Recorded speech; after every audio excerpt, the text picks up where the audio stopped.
I'm Michael Emersiner for Latin Biz Today. Welcome back to our second LBT Music Roundtable discussion. This is the second segment of our conversation with internationally acclaimed musicians Yaz Ahmed, Oscar Hernandez, Arturo O'Farrell, Michelle Rosewoman, and Maria Schneider on the many ways that COVID-19 has affected their musical careers and professional creative practice. Arturo, you're so well known for your arranging, and the scope of your arranging is so magnificent. Have you had any opportunities during COVID to arrange for film or television in a way that you've never done before, or any other opportunities that didn't exist prior to COVID? I, I was I was very lucky to have a couple of commissions during this time period for Columbia Theater, and in terms of arranging, it's funny as you were asking that question, three words came to my mind, and one of them was sight reading, because we've been doing this virtual remote recording every week.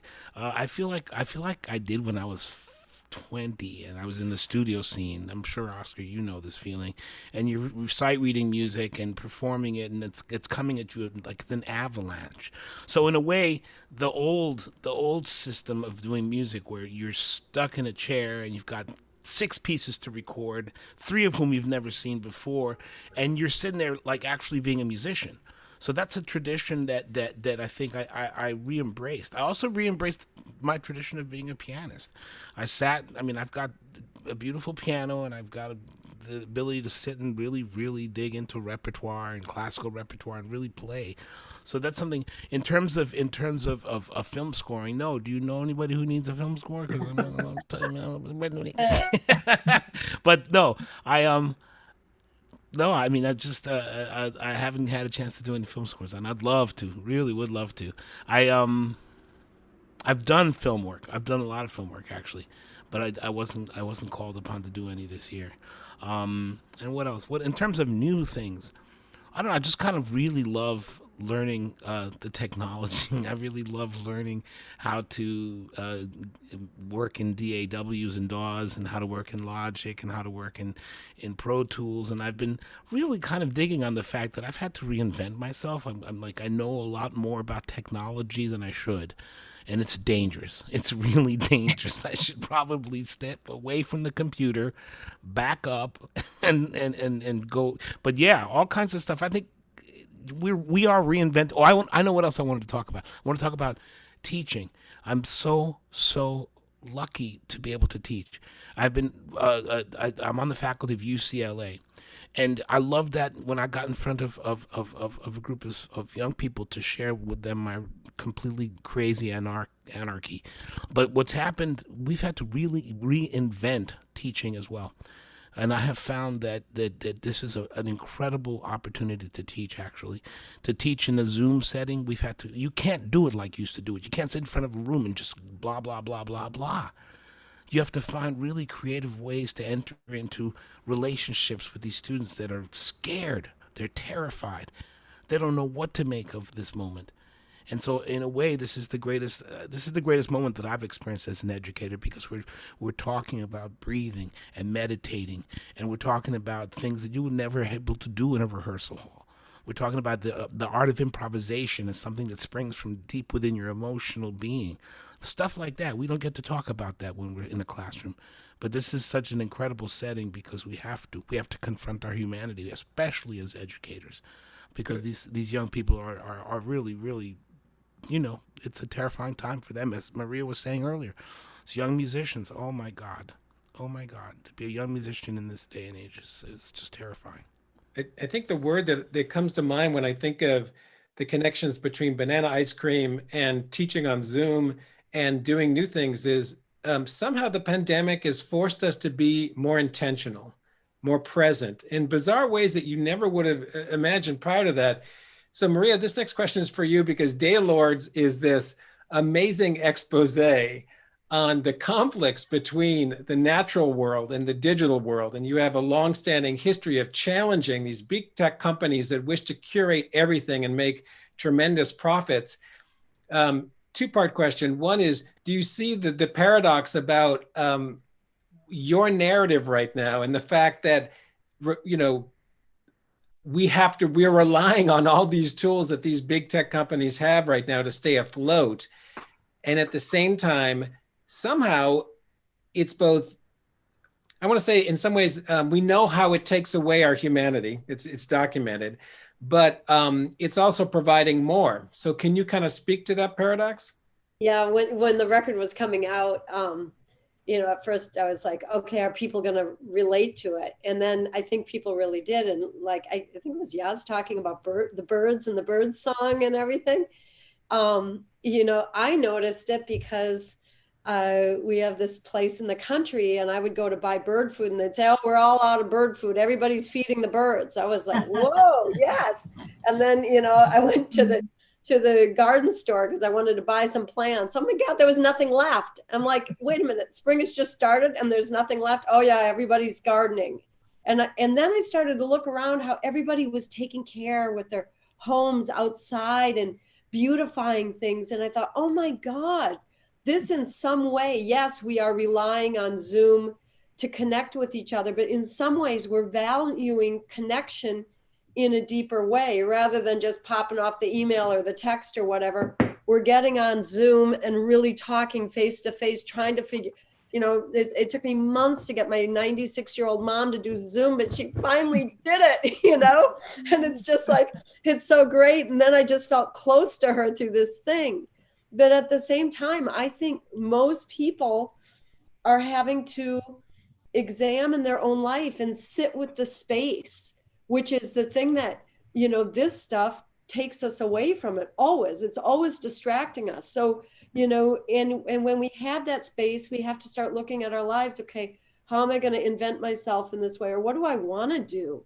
I want to make bread, I want to go out and just listen to that bird, or just sit and just take in the sun in the way I have it because I've just been on this treadmill, So I think oddly, and the response I got from the record, oddly, was people were really relating to this dichotomy that I set up with the two CDs. It was, maybe some of you don't know, but it was two CDs. It was, it's called Data Lords. It's here somewhere.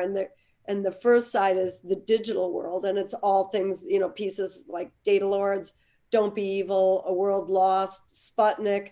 There's a piece that's all Morse code messages like power, greed, and, and then the second one is all when you pull away and you're inspired by nature and art and humanity and, so poetry, all those kinds of things. So and I think many of us are feeling this sort of yin yang and trying to find the balance between those things. And I hope we carry that with us.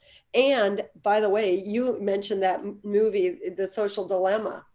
I can't tell you how many, like Arturo, I've done a ton of Zoom guest teaching things, which by the way, has been really fun because I've been able to connect with a lot more schools and students that maybe normally couldn't bring me in, in Europe or whatever. But when I talk to everybody about, have you seen The Social Dilemma? Everybody's like, oh my God, yes. So people are aware of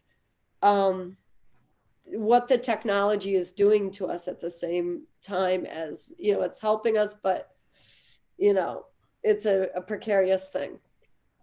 Sticking with the technology for a second, I want to get back to Oscar, the online video you did with Ritmo Parati. And what I thought was so ingenious about that production was everyone was in their own home studio, but it had the energy of a live performance. And part of that had to do with the fact that it was mixed together and the music was so vivacious and it felt live musically, but also the editing. So I wonder if you could speak to what you had to overcome to bring back that kind of live performance energy in something that was virtualized. Well, it was just an attempt for me to do what I do, normally in a studio. And it all, for me, I tell everybody, it all starts with the song. It all starts with the song. When I produce a record, I tell them, what songs, I tell whatever artist, what are we talking about in terms of songs? So we could, make sure that there's songs that you could really feel a passion for, because don't record anything that you're not passionate about. I'm extremely passionate. I love everything I've done, obviously. But some people just choose a song because for whatever, there's no connection. Make sure it's a song that you really, if you're gonna sing it or you're gonna play it, that you absolutely love everything about that song. So it started with the song, and I just happened to be searching my computer, and the song that I had written a long time ago came up, and I heard it and said, wow, that sounds great. Mm-hmm. So I said, boom. And then I just had the idea. At the time, it was like 2 weeks into the pandemic. I said, hell with it. Let's do something virtual. And I sent the music. We set up a template in Pro Tools, and I sent them the demo so they could hear the demo, the MIDI sequence demo. I sent them the music. They could look at the music. And, after the song, you need great players. And obviously, I had great players from Jimmy Brantley to Luisito Quintero, Robert Quintero, Bobby Franceschini, Jonathan Powell. Those guys are some of the best, and they know exactly the concept of the music. They have their finger on the pulse of the essence of what the music is. And they asked me a couple of questions. I remember Jonathan saying, "What do you think? I should do this here?" And I gave him my input. I said, "No, I don't think. I think it should be this, this, and that." What they got, as soon as I sent the MIDI track to Luisito, who recorded the percussion with Roberto, and I got it back, I went like, "Geez, it sounds amazing." I called up Jimmy. I said, "Jimmy, did you get the track? I mean, the percussion sounds incredible." So right away, I knew I had a killing track. So I put the piano, and then I rediscovered. I'm not a technical person, actually. The technology, I've been blessed to have some really good people who know technology. I do know what I want, and I'm really clear on the music. But the technology, it just bores me, it just drives me crazy. But I have learned to manipulate Logic, and I got a great piano sound now that I bought, so I can put my piano on through Logic. So we did that. I had the bass put in, and then I sent it to the horns, and they killed it, and we got it back, and then Jimmy mixed it, and it sounded amazing. I was like, wow. Mm-hmm. And that's when I put it out. And everybody, I was getting, how did you do this? Because they didn't realize in the beginning of the pandemic, again, that we didn't record it. They were assuming that we recorded it live. And there was no way to do that. I mean, I don't know if there still is a way to do that. But the sound, the mix of it is so beautiful. The mix of the percussion, the mix of the, all the instruments sound organic, they sound beautiful, and the players are great. So it's a don't lose situation for me, and really proud of that. And then, since then I've done 2 more that got a lot of great reaction. It's a beautiful thing when it all comes together like that. And the fact that it was done virtually, again, it's not my preference. I wish we could, be in the studio live. But one of the things I've discovered is that when you have great players, they understand the nuances of making it swing. This is what great players do. So they understand that they're supposed to find a way, even though it's not live, to actually make it swing and add, the little grits, a little dirt here and there, you know what I mean? Which is, I love. It would be a little riff or something like that. I go, yes, you know what I mean? Or I'll do the same thing in my part. I'll really think of, how am I going to make this tasty? And I don't know, does that answer your question? It does. And it makes me think about, again, the way that all of us have had to get out of our comfort zone and go through these stretch moments and do things that are different. And Yaz, for you, I didn't know you were a DJ. You had a great show, by the way. You had VF Live, and you were there spinning records. And I was really impressed. I mean, when I was doing some research on you, I knew you as a musician and a band leader, and all of a sudden, there's Yaz, the DJ. Can you talk about how that came about? And, was that new and fun for you? And yeah, it was send links. Yeah, I will. Yeah, so okay. Yes, it was my first time as a vinyl DJ. It was part of a campaign that I've released a remix EP of Polymnia. So yeah, my most recent album. And part of that campaign was to kind of reach people who listen to electronic music and dance music, whatever. And so I got a gig with the Vinyl Factory. They asked me to do an online set, and I went to my friend's house, and yeah, it was really, really fun, researching a load of music and trying to find them on vinyl, and thinking of a set that everyone would enjoy. So yeah, that's something that's new, and You do a shout out to your mom, I see, with a nice reggae cut. That yeah. was awesome. Yeah, my mom was a massive reggae fan, so yeah, it started off with a bit of reggae, but yeah, and it went through lots of different phases and different genres. I got a bit of Hermeto in there, Hermeto Pasquale, and some Aphex Twin as well. So it was nice to kind of, get everyone listening to something new. Yeah, it was really fun, and I might be doing, because of that, I might be doing a show for Worldwide FM, just one show. Yeah, so yeah, it's a new thing I've learned. Congratulations on that. Many of you have done and contributed in alternative ways. And Michelle, I know that you work with the Act for Music organization, and did you help curate their online festival? Is that already done? Is it upcoming? I'm sorry, I forgot about the date. And what's their mission? What are they trying to accomplish? Well, all that happened kind of early in the pandemic, and that was bassist educator Anthony Tidd's project from the ground up. And what he did was have a different artist curate every day. So I had a day that I curated. And the way I came in on that was that first I was invited on someone else's day, Sumi Tanoka, pianist composer. And she put together a day of 4 pianists, which I was one of, myself, Kenny Barron, herself, and Billy McCoy. That was 4 solo piano presentations that she did. And in the process was invited to curate a day myself. So no, I'm not foundational to the organization, but I contributed to the festival. And the day that I curated, that's the first time I did anything like that. I really had to bring my technical skills to another level, because I invited Billy Hart, Roman Filiu, thinking back, Liberty Ellman, and oh my goodness, we're going back to some months. Let's see, Billy Hart. It's important not to miss the next person. Billy Hart, Roman Filiu, Liberty Ellman, and Roman Diaz. I'm sorry. Okay, so with some of them really were a little like, what do I do? I had to work, with only having just figured out what to do myself, in helping folks to create their videos. Given my work in Pro Tools, because I edited my last 2 recordings myself from beginning to end. So I have that need to know basis kind of knowledge of Pro Tools, but it's developed. So the Act 4 festival gave purpose to a lot of us at a moment that we really needed it.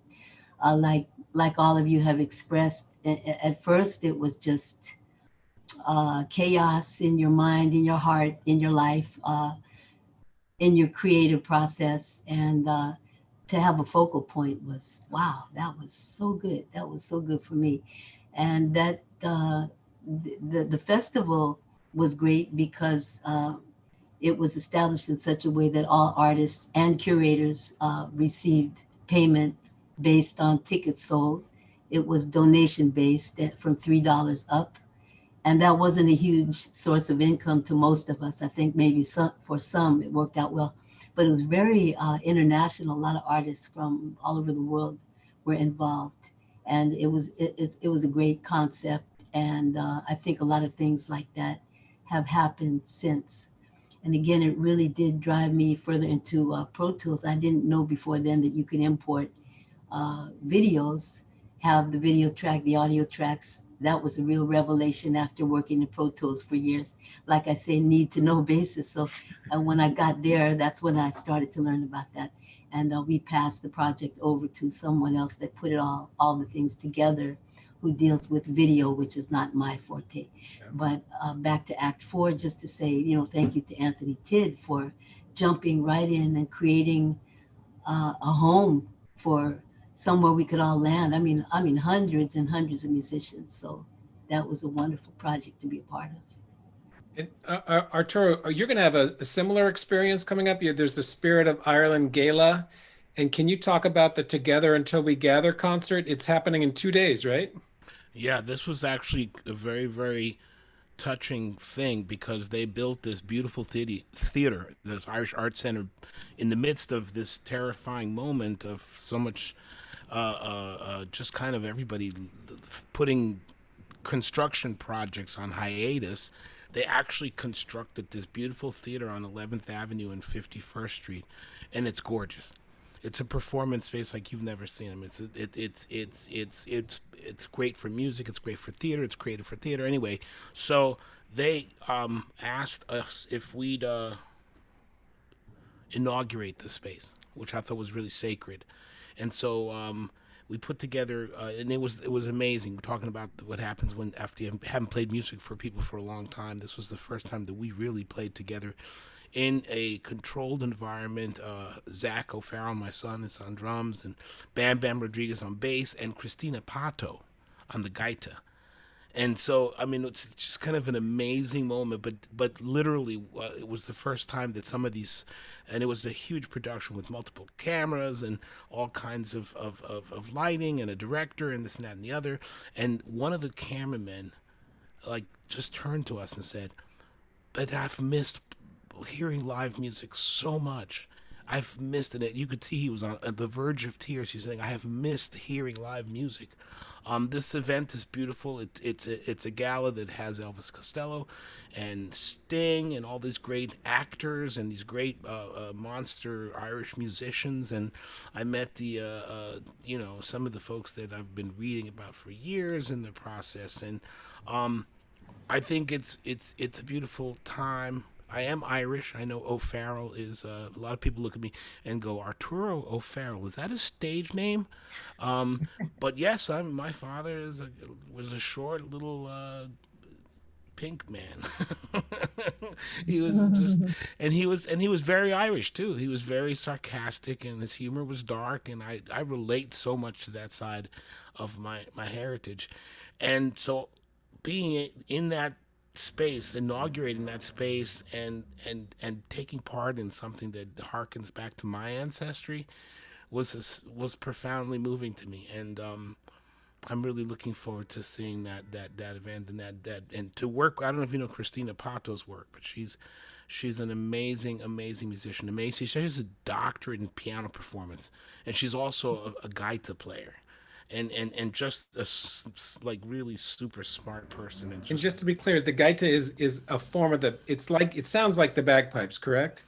It is a Galician bagpipe, Galician, basically. right? That's what I thought. Yeah, she actually And has one album out where she plays jazz with that instrument, and it's stunning. Something to listen to.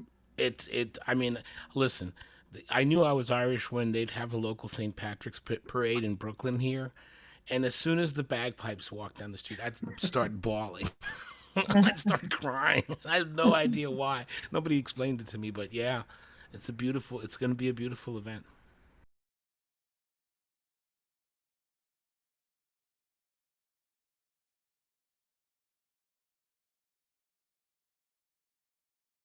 You can find many more interesting articles, podcasts, and videos on LatinBizToday.com.